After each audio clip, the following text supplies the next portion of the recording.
What's up, everybody? This is Mario, and I'm back with another episode of Endurify. And what I want to do today is I want to continue to build on the list of 17 reasons why you're not getting faster. And yesterday, I started to share kind of the first five answers to that.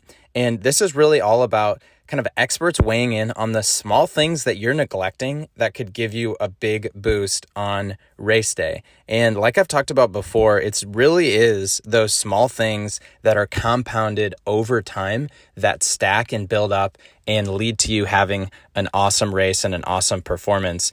And what I want to do is I want to share the next 6 things that are on the list. So if you didn't listen to yesterday's episode, here's just a real quick rundown. So yesterday I mentioned that the first 5 reasons: you don't practice transitions, you're not drinking enough coffee, you're going too hard on recovery days, you're not committed enough, or you're not fueling long rides properly. If when you hear those, you're thinking, that might be me, I recommend you listen to yesterday's episode because I go into a little bit more detail on those. So with that, let's get into the rest of the list. So the 6th reason why you're not getting faster is you're not doing this swim session.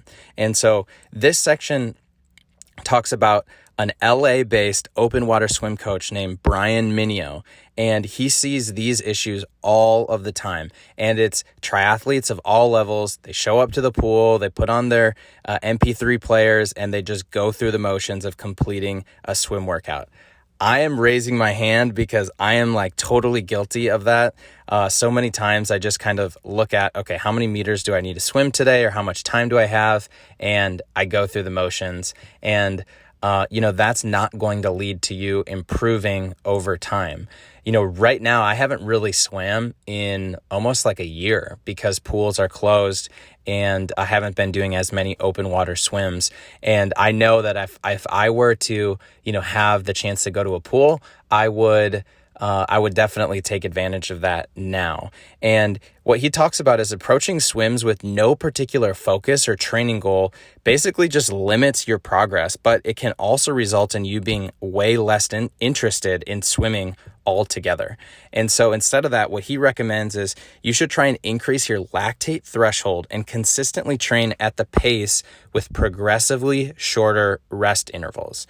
And so that's one thing you can do. Another thing that you want to do, according to this open water swim coach, is you want to use time trials. So you want to do kind of a monthly time trial that you can do, or you want to do a baseline swim. So do, however many meters it is. I think you can do 300 meters with 30 seconds rest and do that 3 times, or even just do 1,000 meters and have that be your base. And then each month do that same workout and see how your times compare. Ideally, that will give you the focus and you'll be able to see your improvement over time. So that's the first one. You're not doing this swim session, and that's specific to the time trials and consistently training with shorter rest intervals. So the next one, you're approaching your run training wrong. Okay. So this one, Bobby McGee, he's a famous running coach and USA Triathlon Performance Advisor. And he states that it's pivotal to have some form of repetition training if you want to perform at a high level. So there's a lot of benefits for long course racing, like half Ironmans and Ironmans. You get to actually increase your functional strength and your power and ease at your race pace. So what he really suggests is incorporating hills into your workouts.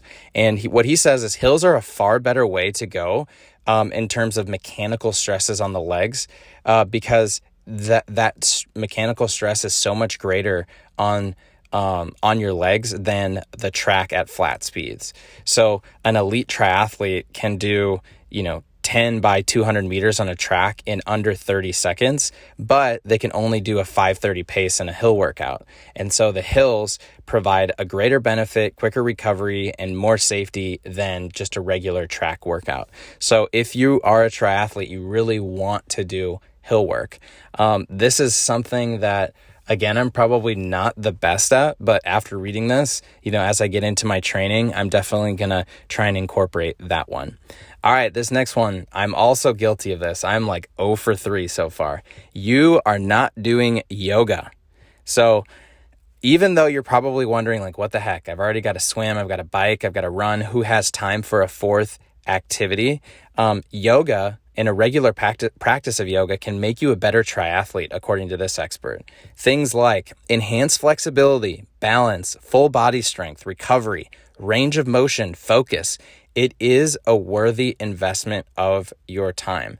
So, for kind of triathletes like you and me in particular, dynamic stretching of kind of athlete-friendly yoga really can result or can fix some of the tightness and imbalance that come from the daily workouts that we have. So definitely want to think about how can you incorporate yoga or just more regular stretching.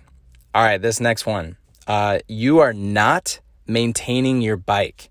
You're not maintaining your bike.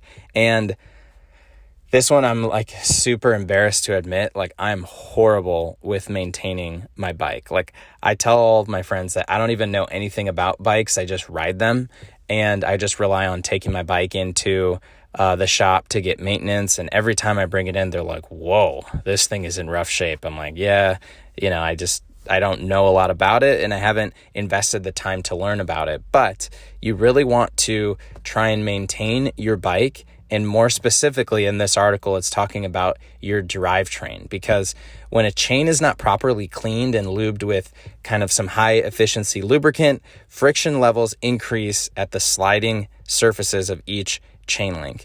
And this can be a 5-watt difference, according to these experts, between top performing and poor performing different lubricants. So that's, if you're trying to cut off a few seconds on your time, you definitely want to think about that.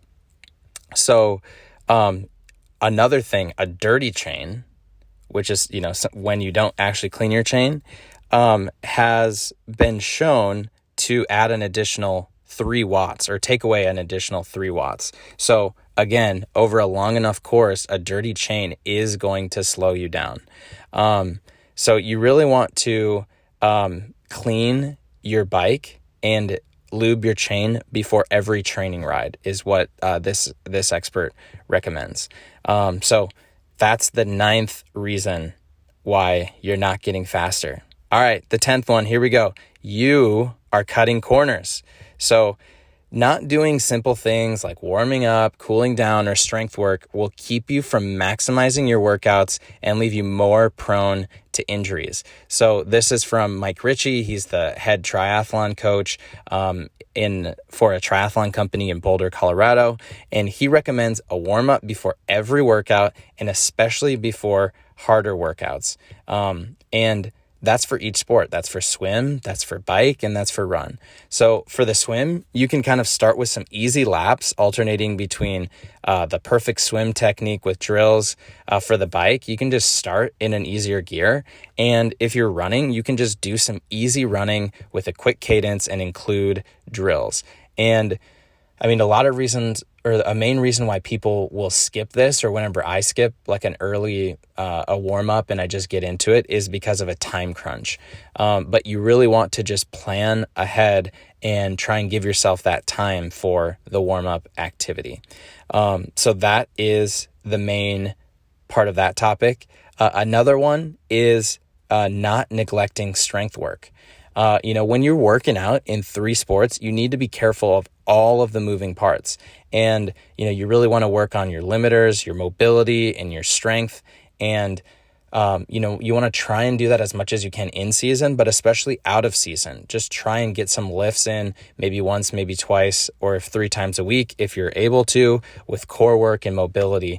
And just try and incorporate that into your training as much as you can. Again, these are the small things that can make a difference to help you go faster. So the last one that I want to talk about today is reason number 11, and that's that you can't turn off the internal chatter. And This is the one where I've probably talked the most about it on this podcast. And it's just, triathlon will challenge you physically and mentally like nothing else.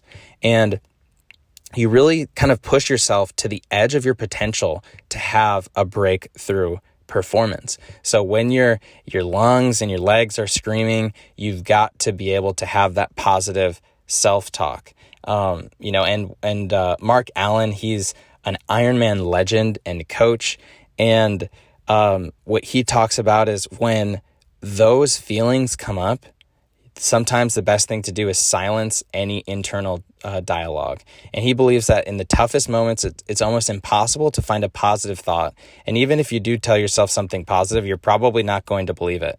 So what he says is he finds it much more powerful to practice getting into that quiet place where you really don't have any thought. You're aware and alert and responding to what's going on, but you're not assessing or judging it. So you've got to, in his opinion, train your mind to embrace the quiet. So, what he talks about is when you're out and you're training and that internal chatter is going on, try and take a breath and let it go. And it's a very simple technique. And 5 minutes later, if that happens, try it again. So those are 6 more reasons why you're not getting faster. Just to recap, you're not doing the swim session with the time trial.